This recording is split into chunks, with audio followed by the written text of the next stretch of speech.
말라기의 주제는 하나님의 경고입니다. 하나님께서 이스라엘 백성들에게 말라기를 통해서 경고하실 때, 말라기란 이름 자체가 나의 사자, 내가 보낸 메신저다, 나의 하나님의 말씀을 전하는 자, 이런 그 의미들을 가지고 있는데, 말라기라는 선지자가 어떤 사람인지에 대해서는 사실은 아무런 이야기를 하고 있지 않습니다. 다만 말라기 선지자가 이스라엘 백성들에게 전하는 메시지가 말라기가 어디에서 태어나고 혹은 무엇을 하던 사람인지 그런 모든 일들보다 더 중요하게 여겨집니다. 특별히 이 말라기서를 이해할 때 그 구약 성경의 맨 마지막 선지자로서 그 바벨론의 포로로 끌려갔던 이스라엘 백성들이 다시 이제 고레스의 선언을 통해서 너희가 너희 고향으로 돌아가도 좋다. 하지만 모든 유대인들이 다 돌아간 것은 아니었습니다. 돌아온 소수의 무리들이 성전을 짓기 시작하고, 그 성전도 한 세기가 넘도록 오랜 시간 동안 학개서를 보면 이렇게 짓게 됩니다.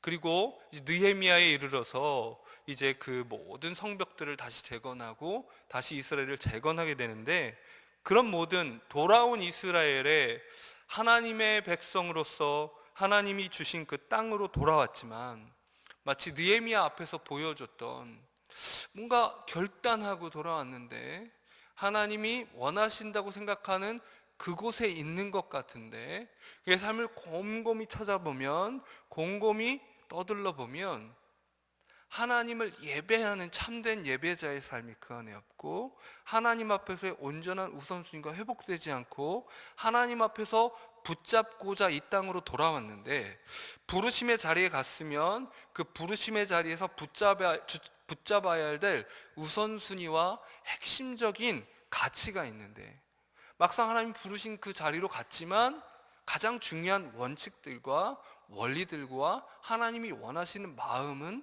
점점 희미해져 가는 그런 하나님의 백성들을 향해서 말라기 선지자는 경고하기 시작합니다. 우리가 이 하나님의 경고에서 이 말라기에 가장 맨 처음에 경고하신다 말씀하시면서 맨 처음에 우리에게 말씀하시는 핵심적인 메시지는 우리 찬양에 나오잖아요. 날 사랑하심. 그 바르트라는 유명한 신학자에게 성경을 메시지를 요약해 달라 그러니까 이 찬양을 불렀다 그래요. 하나님이 나를 사랑하신다는 사실이 성경에 써 있다는 것만큼 중요한 게 뭐가 있겠느냐, 이렇게 맞습니다. 말라기 선지자도 다른 모든 경고를 하기 전에 이걸 얘기하고 있습니다. 2절 말씀 한번 우리가 함께 읽어보도록 하겠습니다. 시작. 여호와께서 이르시되 내가 너희를 사랑하였노라 하나. 여기 보십시오. 내가 너희를 사랑하였노라. 이게 모든 경고를 할 때의 전제고 시작입니다. 여러분,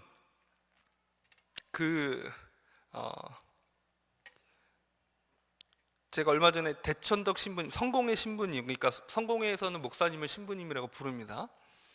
그런데 그 자서전을 읽어보면서 이런 얘기가 있더라고요. 중국에 있던 국제학교에 이제 다니고 있었는데, 그 학교에서는 교장 선생님이 학생들을 굉장히 엄하게 혼났다는 겁니다. 굉장히 엄격하게 혼냈는데, 정말 계속 말을 듣지 않으면 저 따로 떨어진 기숙사, 따로 떨어진 집이죠. 그 집으로 다 보냈대요. 그리고 그 집에 보내면 안 혼냈답니다. 뭐 왜 그럴까요? 너희는 포기했다, 뭐 이런 메시지잖아요. 너희는 내가 더 이상 혼낼 필요도 없고 더 이상 나는 모르겠다. 나는 여기 내가 혼낼 만한 가치가 있는 애들만 혼낼 거야. 뭐 이런 정도의 메시지였던 것 같아요. 그런데 모든 경고나 꾸짖음, 모든 그것을 들을 때 그 전제를 빼놓고 들으면, 그 전제를 잃어버리면 어떻게 됩니까? 왜 나를 이렇게 힘들게 하지? 왜 나를 이렇게 몰아붙이지? 왜 나에게 소리 지르지? 왜 나를 이렇게 못마땅해 여기는 것 같지? 책망과 꾸중에 대해서 우린 오해하게 됩니다. 그런데 오늘 말라기 선지자는 하나님께서 먼저 이렇게 말씀하신다고 합니다. 내가 너희를 사랑하였다. 내가 너희를 사랑하였다. 정말 놀랍게 항상 우리 찬양을 부를 때도 얘기할 때도 항상 얘기하잖아요. 하나님이 당신을 사랑하십니다. 스티커도 붙이고 또 티셔츠에도 영어로 God loves you 존만이 있습니까? 그 볼펜에도 새겨가지고 뿌리고 많이들 합니다. 그런데 정말 하나님이 나를 사랑하신다는 것이 무엇인지 그 의미를 생생하게 날마다 기억하고 있나요? 그것을 잃어버리면 하나님의 말씀이 귀에 들어올 수가 없습니다. 하나님의 사랑이 마음속에 깨달아지고 기억이 되지 않으면 이 세상에 그 어떤 것도 의미를 잃어버립니다. 하나님께서 내가 너희를 사랑하였노라. 그런데 이스라엘 백성들은 이렇게 대답합니다. 우리 계속 읽어보겠습니다. 2절의 그 다음 부분입니다. 너희는부터 시작. 너희는 이르기를 주께서 어떻게 우리를 사랑하셨나이까 하는도다. 나 여호와가 말하노라. 에서는 야곱의 형이 아니냐. 그러나 내가 야곱을 사랑하였고. 자, 이렇게 말씀하십니다. 이렇게 반문하죠, 백성들이. 도대체 어떻게 사랑하셨습니까?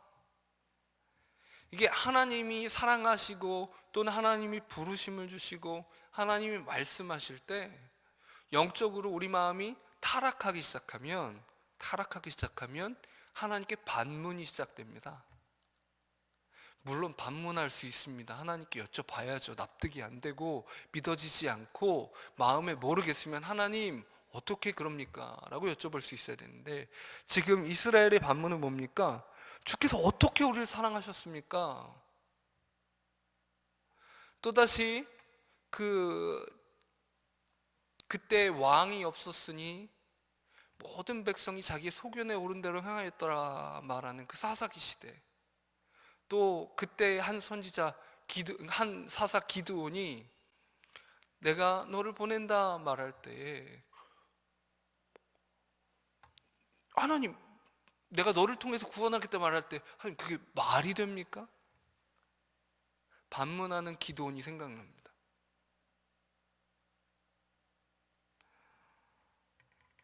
하나님이 하나님의 백성들을 향해서 말씀하실 때 똑같은 상황에 말도 안 되는 것 같은 상황, 자기 생각에 말도 안 될 것 같은 상황에 마리아는 이렇게 대답합니다. 주의 여종년이 주의 말씀대로 될지이다. 하나님께서 말씀하신다고 할 때 어느 결에 하나님의 백성들이 하나님이 누구신지를 잃어버리고 하나님의 사랑이 어떤 것인지를 잃어버립니다. 그리고 반문하기 시작합니다. 무엇을 근거로 반문할까요? 나의 상황입니다. 내 마음속에 있는 문제들이고 주변 사람들의 말입니다. 어느 결에 하나님의 말씀보다 나의 소견이 더 옳아 보이고 어느 결에 하나님의 말씀보다 내 생각이 더 옳아 보이고 어느 결에 하나님 말씀보다 권위가 있다 하는, 지혜 있다 하는 어떤 사람들의 말이 옳아 보입니다. 철로의 옥정에 보면 크리스찬이 좁지만 올바른 길을 쭉 걸어가고 있을 때 수많은 사람들이 그를 유혹하고 하는데 그 중에 한 사람이 세상 지혜자라고 하는 사람이 이야기합니다.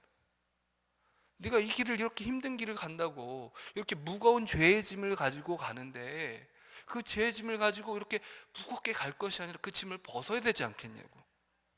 크리스찬이 그 얘기를 듣고 귀가 솔깃합니다. 그래서 어떻게 하면 내가 이 짐을 벗을 수 있겠냐고 묻습니다. 전도자는 말하기를 이 좁고 올바른 길을 향해서 곧장 따라가라고 이렇게 이야기해 주었지만, 이 세상 지혜자는 말하기를 저쪽 언덕을 넘어가면 율법이라는 사람이 살고 있다고, 그 율법이 너를 자유롭게 해줄 거다라고 얘기합니다.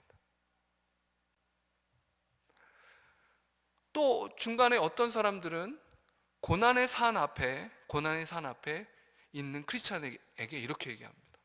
아니, 뭐하러 저 높은 고난의 산을 넘냐고.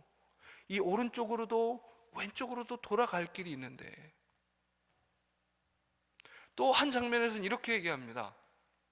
크리스찬이 열심히 좁지만 올바른 길을, 그 천성을 향한 길을 걸어가고 있을 때,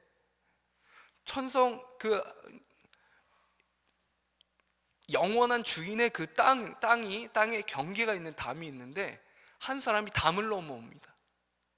그래서 얘기합니다. 아니, 뭐하러 저 먼 길을 이렇게 왔냐고. 담 한 번 넘으면 되는 걸. 이렇게 얘기합니다. 크리스찬은 이미 십자가를 통과해서 그 땅의 길을 걷고 있는데, 그 사람은 십자가를 통과하지 않고도 그 길을 상당히 걷고 있다고 생각하는 겁니다. 끊임없는 세상의 지혜는 우리가 올바로 집중해야 될 것을 집중하지 못하게 하고, 그렇게 될 때 신자에게 나타나는 가장 중요한 영적 증상이 뭐냐면, 하나님이 누구신지를 모르게 됩니다. 희미해집니다. 지식으로는 알고 있을지 모르지만 그 지식이 맛보아지지가 않습니다. 그게 무슨 음식에 대한 지식을 얘기한다면, 여러분, 우리가 수박이 맛있다 그러면 여름을 같이 난 우리는 수박의 달콤함이, 그리고 또 여러분, 수박의 달콤함이 언제 제대로 기억납니까? 더워야 기억납니다. 더워야. 그렇죠? 추운 겨울에 수박의 맛을 기억해봐야 그 맛이 여름에 먹던 그 수박 맛이 아니에요. 그렇죠? 막 땀을 흘리고 있을 때, 아, 수박 생각만 해도 그 시원함이 입가에 군침을 돌게 만들고, 야, 한번 시원한 수박 먹었으면 좋겠다라는 소원이 들게 만드는 것처럼, 그냥 수박에 대한 지식이 있는 것이 중요한 것이 아니라 그 수박을 정말 경험하듯이 느껴야 합니다. 마찬가지로 하나님이 누구신지를 그저 기억하는 수준이 아니라 그분이 지금 누구신지를 그분 앞에서 느끼고, 그분의 사랑이, 하나님의 사랑이 어떠한지를 지금 그 사랑을 맛보아 알고 있는 겁니다. 그때야 비로소 그 사람은 하나님의 사랑을 경험하고 있다라고 말할 수 있는데, 신자의 마음이 부패하고 상하기 시작할 때 하나님의 사랑이 느껴지지 않기 시작합니다. 이렇게 하나님 여러분 사랑하십니다. 그럼 당연히 아멘이라고 얘기하지만 그것이 감격스럽지 않습니다. 그것이 너무 행복하지 않습니다. 당연한 말이 됩니다. 오늘 어떻게 하나님이 사랑하셨습니까? 라는 말에 세 가지 증거가 나옵니다. 첫 번째로는 내가 너희를 사랑한다 하는 하나님의 말씀입니다. 어떤 때에는 하나님이 말씀하시면 그것이 사랑으로 느껴집니다. 하나님이 말씀에 내가 너를 사랑한다 말씀하시면, 하나님이 세상을 이처럼 사랑하사 하시면 그 이처럼이 얼마나 깊고 넓은지 마음이 벅차오르는 거죠. 어떻게 이럴 수 있지? 어떤 한 사람이 그랬대죠. 예수 믿은 뒤에 직후에 밖으로 뛰쳐나가서 문을 박차고 뛰어나와서 하늘을 바라보면서 손가락질하면서, 하나님 미쳤습니까? 어떻게 날 사랑합니까? 머리로 납득되지 않는 사랑 앞에 나는 이해가 되지 않아요 라고 얘기했다는 거죠. 여러분, 이렇게 하나님의 사랑이 납득이 되지 않습니다. 그래서 내 마음이라는 작은 그릇에 그 사랑을 담을 수가 없어서 그 하나님의 품이 그립고 그 품이 잊혀지지 않고 하는 모든 일들이 일어나기 시작합니다. 그런데 정반대의 일, 하나님의 사랑이 가물가물해지고 생기를 잃어갈 때 우리는 마땅히 돌아봐야 됩니다. 내 마음이 썩어가고 있구나. 내 마음이 부패하고 있구나. 거울을 보면서 얘기해 줄 수 있어야 합니다. 거울을 보면서 이렇게 말입니다. 야, 은서봐, 네가 또 미쳐가는구나. 하나님의 사랑이 기억이 나질 않는구나. 너 죽어가는구나. 너 망해가는구나. 하나님 말씀하셔도 납득이 안 되니까 에서는 야곱의 형이 아니냐, 그러나 내가 야곱을 사랑했다 라고 말씀하십니다. 에서와 야곱을 비교하면서 내가 에서를 미워하고 너를 사랑한 걸 봐라. 여러분, 그 배경을 보셔야 됩니다.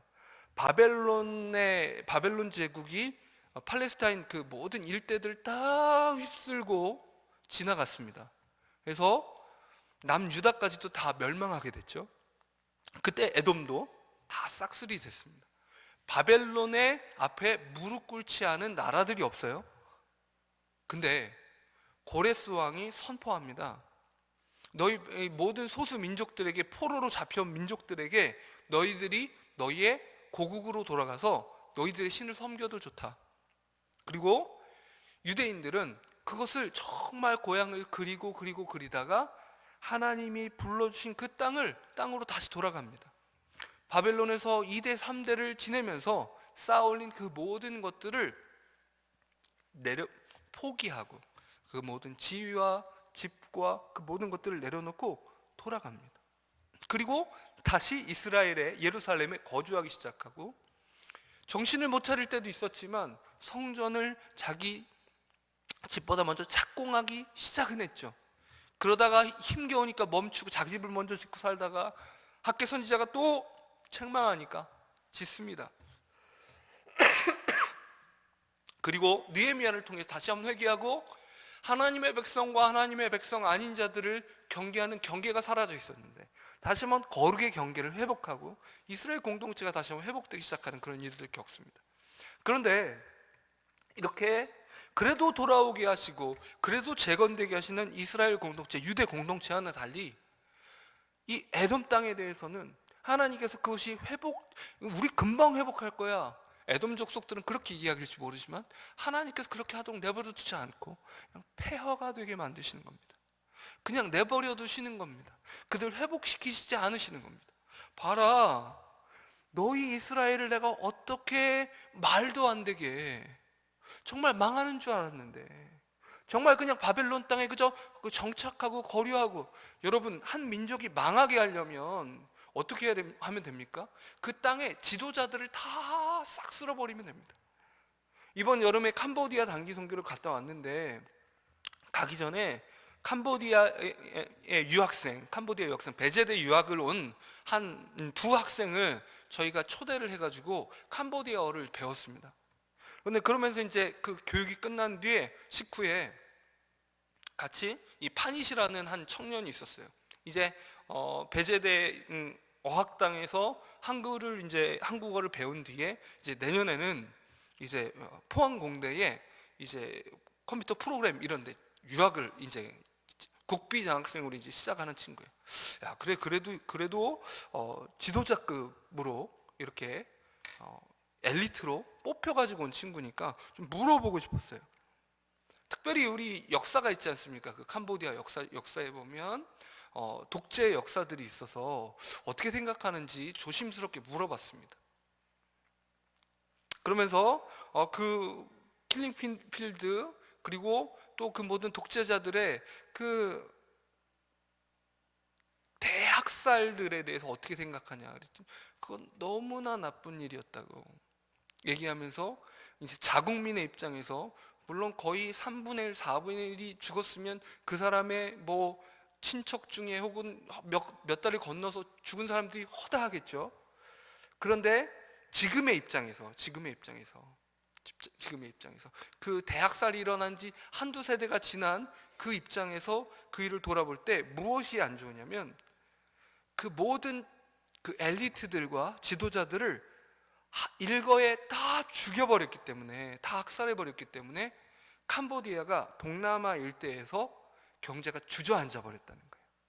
더 이상 베트남도 태국도 뭐 동남아 그러면 우리는 싸잡아서 얘기할지 모르지만 그 캄보디아는 베트남의 경제적 식민지랍니다. 그래서 그 모든 인프라들이 다 무너져낸 게, 심지어는 캄보디아에 굉장히 풍성한 역사가 있는데 그 역사들마저도 다시 연구해야 된대요. 왜냐면 역사학자들이 죽어버렸거든요. 그것을 알고 있는 사람이 죽어버렸거든요. 가이드를 해주는 그 청년에게 물어보니까 공식적으로 그 역사책에 나오는 캄보디아 그 역사와 부모님으로부터 쭉 내려오는 구전 역사가 다르다는 거예요. 그래서 외국인들이 얘기하는 캄보디아 역사랑 본인이 부모님으로부터 대대로 배운 구전 역사가 다르대요. 그런 정도로 정말 너무나 많은 부분들이 왜곡되거나 잃어버린 거예요. 이스라엘을 향한 바벨론도 마찬가지였습니다. 이스라엘의 모든 귀족들을 죽여버리든지 다 끌고 왔습니다. 그리고 적극적으로 바벨론에서 엘리트학교에 집어넣어서, 대표적인 사례가 다니엘과 세 친구들이잖아요. 그들을 그냥 바벨론의 핵심부에 그냥 흡수해버렸어요. 가장 좋은 혜택들을 다 줘버리는 거예요. 그래서 이스라엘을 잃어버리고 바벨론 사람으로 살아가도록 만들고 싶은 거죠. 그런데 그 모든 혜택이 주어져도 어때요? 이스라엘은, 유대인들은 그것을 기억하고 바벨론에서 생명을 걸지언정 창문을 열어두고 기도하였던 다니엘이 왜 기도했겠습니까? 도대체 왜 기도했을까요? 기도 안 하면 죽는다, 물론 기도 안 하면 내가 죽어, 이런 마음도 있겠죠. 근데 단순히 생명줄을 보장하기 위해서 그냥 그렇게만 했을까요? 다니엘과 세 친구들의 모든 모험들을, 믿음의 모험들을 돌아보면서 제가 느끼는 마음은, 참 이 사람들이 하나님을 사랑했구나. 청소년기 때부터 뜻을 정하여 라고 말하면서 밑도 끝도 없이 그에게 주어진 모든 혜택들을 거절하고, 내가 좀 고기 안 먹어보고 술 안 먹어보겠다, 내가 마음을 지키기 위해서라면 내가 이 혜택들을 거절해보겠다, 좀 그럴 기회를 주세요 라고 말할 때 그 마음속에 하나님을 향한 사랑이 있는 겁니다. 여러분, 이렇게 비교하면 모르겠지만 우리 그 판소리 춘향전에, 그렇죠? 변사또가 아무리 얘기해도 춘향이 어떻습니까? 자존심이 있죠. 내가 너한테 너를 모실 수 없다는 거, 내 서방님이 따로 있는데. 사랑하니까 그렇습니다. 다른 곳에 마음을 줄 수 없는 겁니다. 다니엘과 세 친구가 바벨론에서 아무리 높은 지위를 주고 아무리 좋은 혜택을 줘도 그에게 마음을 줄 수가 없는 거예요. 왜냐하면 그의 사랑은, 그의 마음은 이미 하나님께 가 있기 때문입니다. 오히려 바벨론 땅에 있었던 이 다니엘과 같은 사람들, 그리고 에스더처럼 왕궁에 있지만, 사실 왕궁에 있던 에스더의 전임 왕후가 왜 쫓겨나고 죽었는지 아십니까? 방자하게 행했기 때문입니다. 왕 앞에 버릇이 없어가지고 그냥 왕이 마음에 안 들어서 폐위시켜버리고 내쫓아버린 거예요. 내쫓아버리고, 너 그런 왕비 난 필요 없어, 쫓아버리고, 그 다음에 폐위시켜버린 다음에, 그 다음에 쉽게 말하면 그 왕비를 공모한 겁니다. 공모. 그렇게 해서 뽑힌 왕비 에스더가, 모르드게가 찾아와서 너 이 상황에서 네가 왕을 찾아가야 된다고 말할 때, 저 이러다 죽어요.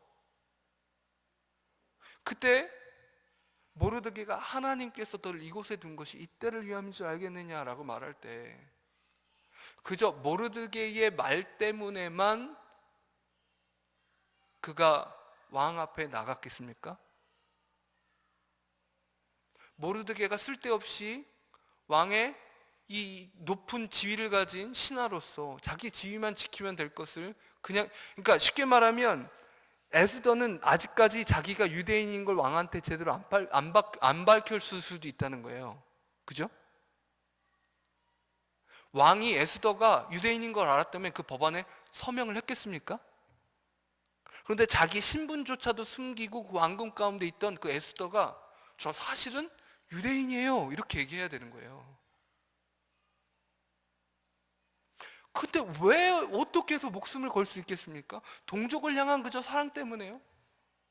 아니요. 그의 안에는 하나님을 향한 사랑이 있는 겁니다. 그저 자기의 안위만을 생각하기에는, 자기의 편안함만을 생각하기에는 하나님의 백성으로서, 왕이 자기 남편이기 이전에 하나님께서 자신의 남편이기에 그분을 향한 마음을 어찌할 수 없는 겁니다. 근데 돌아왔던 이스라엘 백성들은 주께서 어떻게 우리를 사랑하십니까? 라고 반문하는 겁니다.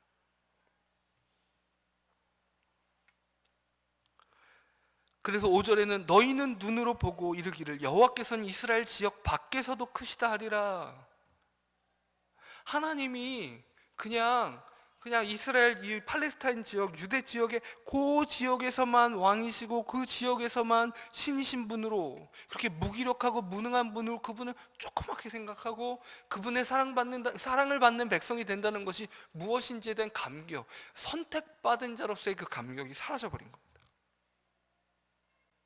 그때에 우리에게 대표적으로 먼저 일어나는 일이 무엇이냐면 우리의 예배가 죽어갑니다. 여러분, 예배가 아닌 것이 되는 이유는 우리가 하나님을 사랑하지 않기 때문입니다. 하나님의 말씀이 내 귀에 들려지지 않고 내 마음 가운데 들려지지 않는 원인은 하나님을 사랑하지 않기 때문입니다.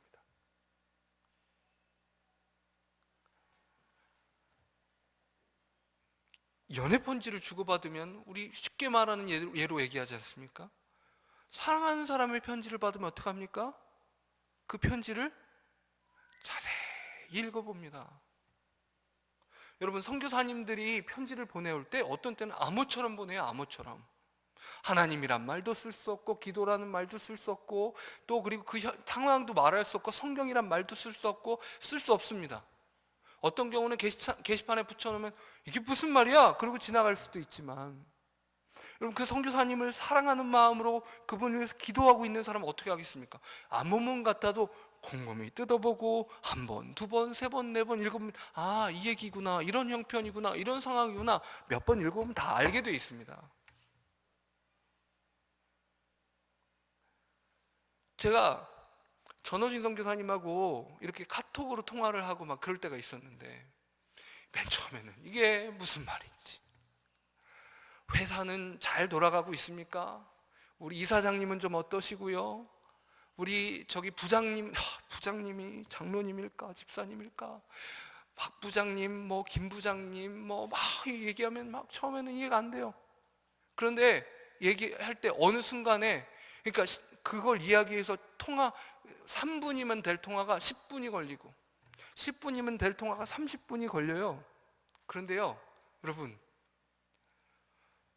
이게 반년이 넘게 같이 사무실을 쓰면서 같이 이야기하고 같이 마음을 나누고 한 마음이 있으니까요, 싫지가 않아요. 무슨 말 하는 겁니까?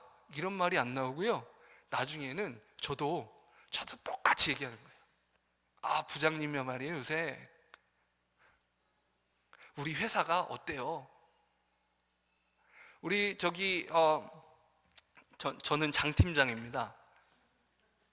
그리고 이렇게 연구원님이고요. 뭐 이렇게 주고받는 게 괜찮아졌어요. 왜 그럴까요? 하나입니다. 저는 선교사님 사랑해요. 그분에 대한 마음이 있으니까 그것을 알아듣게 되고요, 그 말이 뭔지를 보게 되는 거예요. 하나님을 향한 사랑이 있으면 그 말이 우리 마음에 들어옵니다. 알아들을 때까지 또 듣고 또 듣고 또 듣고 또 들어서라도 알아들을 때까지 그 말에 집중합니다. 당연하죠. 사랑하는데. 여러분, 이 앞에 있는 이 설교자가 딱 보셔도 얼마나 연약합니까? 참 떨립니다.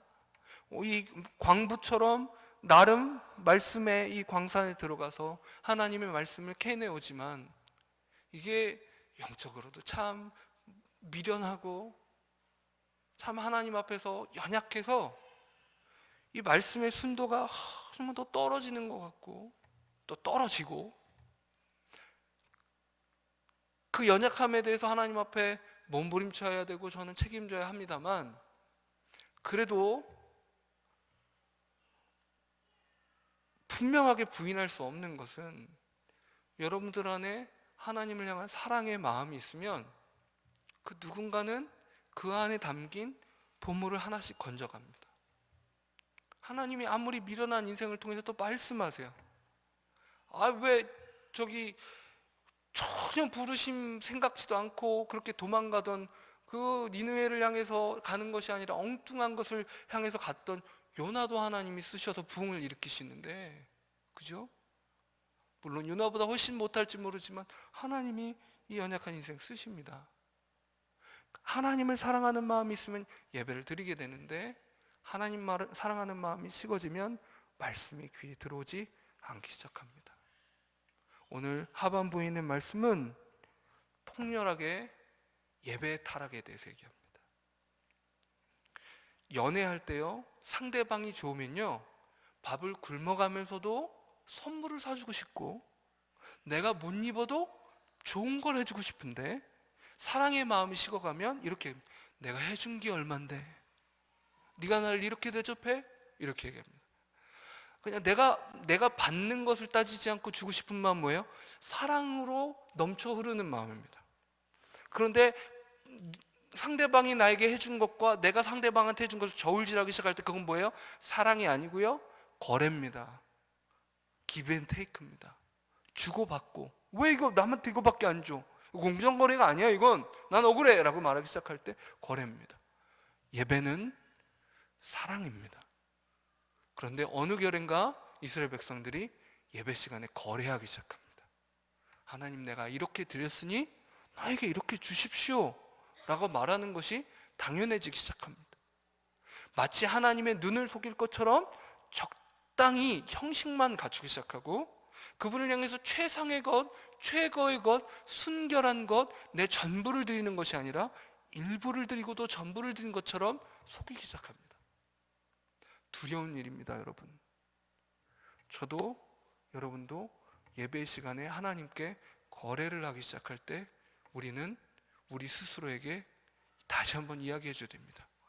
네가 정신이 나갔구나. 하나님하고 거래를 하려고 그러냐? 하나님하고 네가 이렇게 왔다 갔다 거래할 수 있는 정도의 인생이 그런 존재로 네가 스스로를 착각하고 있냐? 하나님 그렇게 작은 분을 여기시냐? 하나님이 무당이 굿하면 찾아오는 그 귀신 같은 분인 줄 아냐? 하나님이 너의 그 얄팍한 말에 주문처럼 조종당할 뿐인 것처럼 하냐? 스스로를 향해서 분노하고 경책하고 경계해야 됩니다. 근데 그 마음조차 사라진 인생들에게 말라기가 경고합니다.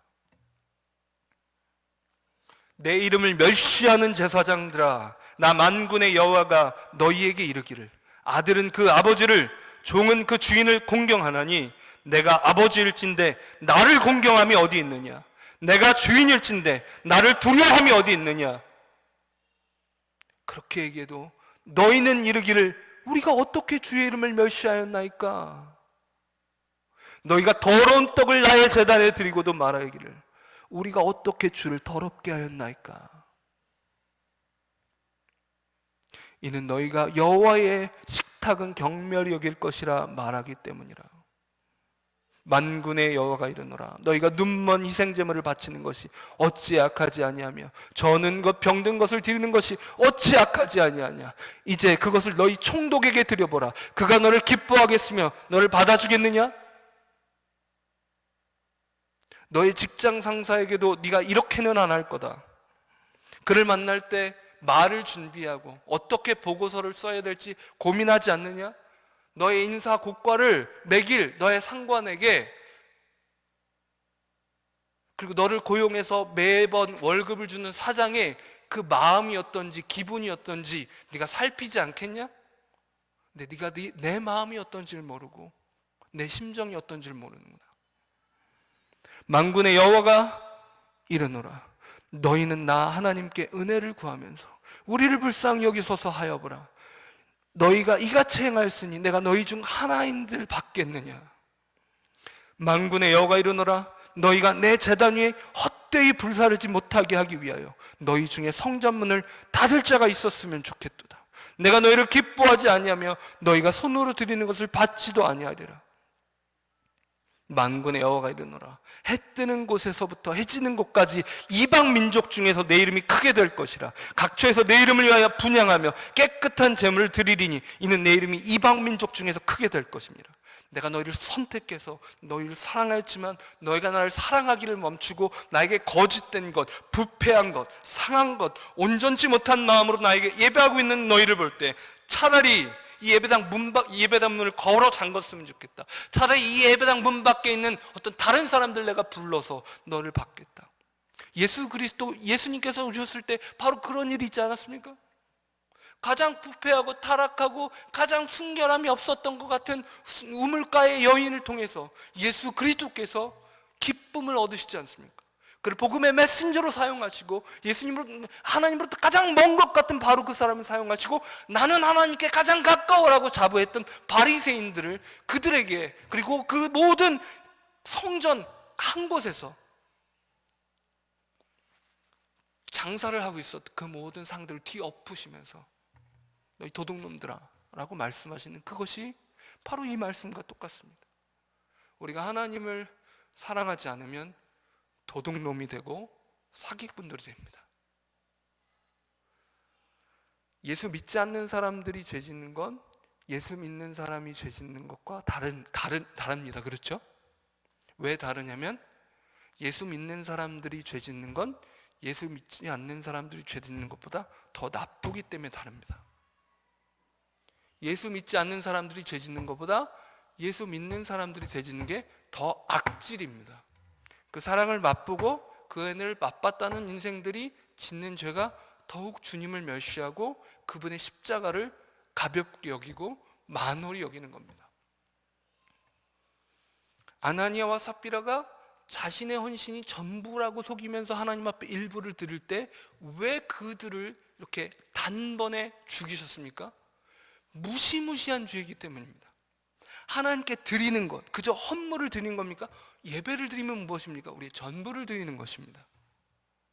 예배는 우리의 전부를 드리는 것인데 우리의 전부가 아닌 사랑함으로 그분께 전부를 드리는 것이 아니라 의무감으로, 형식으로 우리의 일부와 그리고 그저 겉모습을 우리가 드리기 시작할 때 우리는 아나니아 삽비라랑 전혀 다를 것이 없습니다. 두렵고 떨림으로 오늘 여러분과 제가 돌아보길 원합니다. 함께 기도하겠습니다.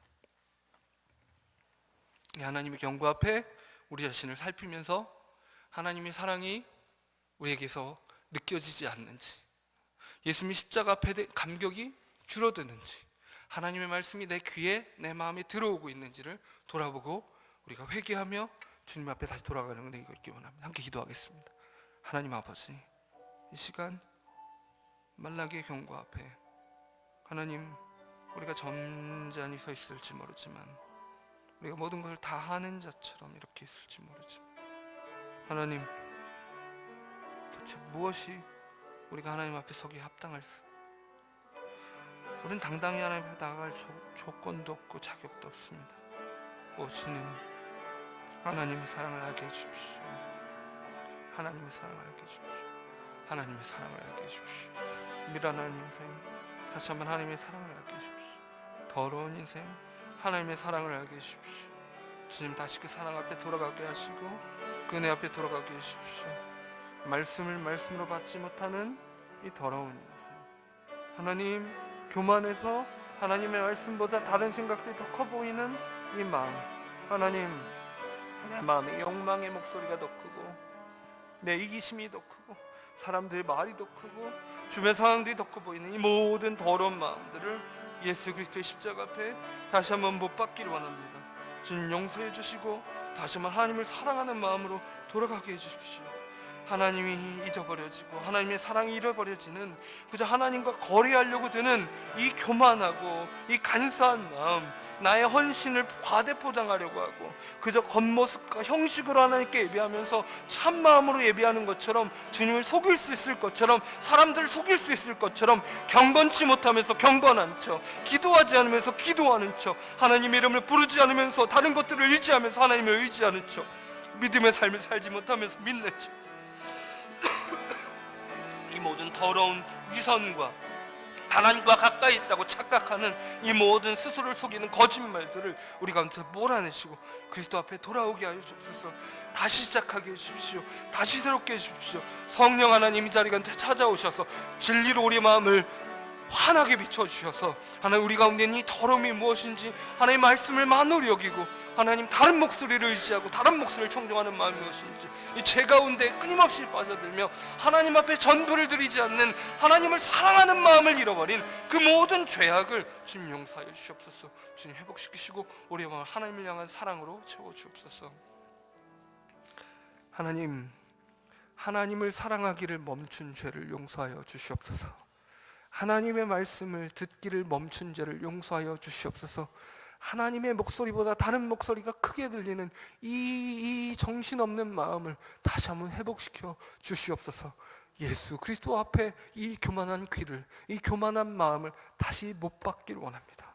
하나님 불쌍히 여기셔서 우리 귀를 열어주시고 우리의 마음을 다시 하나님의 사랑으로 채워 주시옵소서. 십자가의 은혜로 이전 것은 지나갔으니 보라 새 것이 되었도다 다시 한번 선포하여 주시옵소서. 예수 그리스도의 이름으로 기도드립니다. 아멘.